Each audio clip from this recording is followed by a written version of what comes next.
Forums এমন একটি body part যেটা যদি স্ট্রং এবং কি হেলদি থাকে তাহলে আপনার লাইফস্টাইলকে একদম চেঞ্জ করে দেবে। বন্ধুদের সাথে পাঞ্জা লড়াই যেটা হোক বা শত্রুপক্ষকে রাস্তা এক পাঞ্চে নকআউট করার কথা হোক, সবার আগে যে মাসলটি কাজে আসবে সেটি হলো ফোরামস। এখন অনেকেই মনে করতে পারে যে একটি স্ট্রং ফোরামস বানানোর জন্য হয়তো জিমে যেতে হবে, কিন্তু এটা একদমই নয়। আমি আপনাকে এই ভিডিওতে এমন 5টি এক্সারসাইজের কথা বলবো যেটা আপনি কোনো ধরনের ডাম্বেল বা ইকুইপমেন্ট ছাড়াই বাড়িতে বসে করতে পারবেন এবং কি আপনার 30 দিনের মধ্যেই ফোরামসকে স্ট্রং এবং কি গ্রো করতে পারবেন।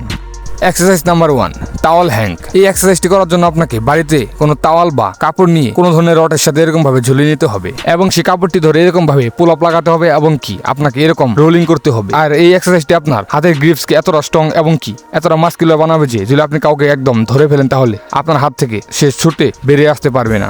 আর এই এক্সারসাইজটি নিয়মিত করলে আপনার সাথে কেউ পাঞ্জা লড়াইয়ে জিততে পারবে না। তাই এটাকে প্রত্যেক দিনই 2 থেকে 3 মিনিট টানা করুন, আর 30 দিন পরে আপনি যে কোনো রশি বেয়ে অনেক উঁচু উঠতে পারবেন। Number 2, rice bucket workout. এই ওয়ার্কআউটটি অনেক পুরনো এবং কি কয়েক হাজার বছর ধরে শাওলিন মঙ্করা এটা করে আসছে। এটা সাধারণ হলেও এটা অনেক কার্যকরী এবং কি অনেক তাড়াতাড়ি রেজাল্ট দেয়। এজন্য আপনাকে বালু বা চাল একটি বালতি বা কোনো পাত্রের মধ্যে নিতে হবে এবং তার ভিতরে হাত ঢুকিয়ে আপনাকে হাত খুলতে হবে এবং হাত চাপাতে হবে। আর আপনি এর সাথে আটা যেরকম মাখানো হয় সেরকম ভাবে চালগুলোকে মাখতেও পারেন।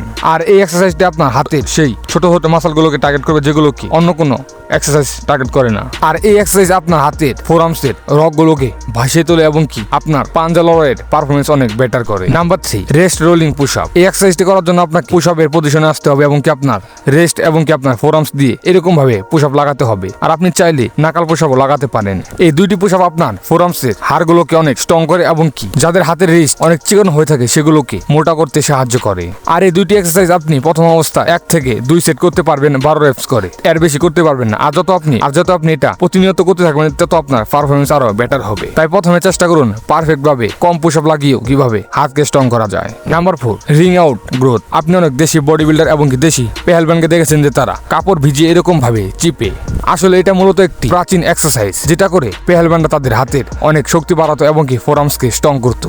এই এক্সারসাইজটি করার জন্য আপনাকে পুরো একটা কাপড় ভিজাতে হবে এবং কি সেটাকে ভালোভাবে চিপতে হবে, আবার ভেজাতে হবে এবং কি আবার ভালোভাবে চিপতে হবে। আর ঠিক এই কারণে আপনার হাতের মাইক্রো মাসেলগুলো টার্গেট হবে এবং কি সেগুলো ধীরে ধীরে গ্রো করা শুরু করবে। আর এই এক্সারসাইজটি করার জন্য আপনার হাতে যত শক্তি আছে সব দিয়ে কাপড়টাকে একদম চিপে শুকনো বানিয়ে ফেলবেন এবং কি আবার ভেজানোর পরে সেটাকে আবার ভালোভাবে শুকনো বানাবেন যেন 1 ফোঁটা পানিও না থাকে। আর এই এক্সারসাইজটি আপনি করলে কিছুদিন পরে দেখতে পারবেন যে আপনার ফোরামস অনেকটা স্ট্রং হয়ে গেছে। নাম্বার 5 এন্ড লাস্ট, রেস্ট কাল এন্ড রিভার্স রেস্ট কাল। প্রথম এক্সারসাইজ, একটি ইট বা কোন ধরনের ডাম্বেল নিন এবং সেটা নিয়ে একটি কাঠের উপরে আপনার হাতকে রাখুন এবং সেই ইটটাকে নিয়ে এরকম হাতের মধ্যে এরকম ভাবে করুন।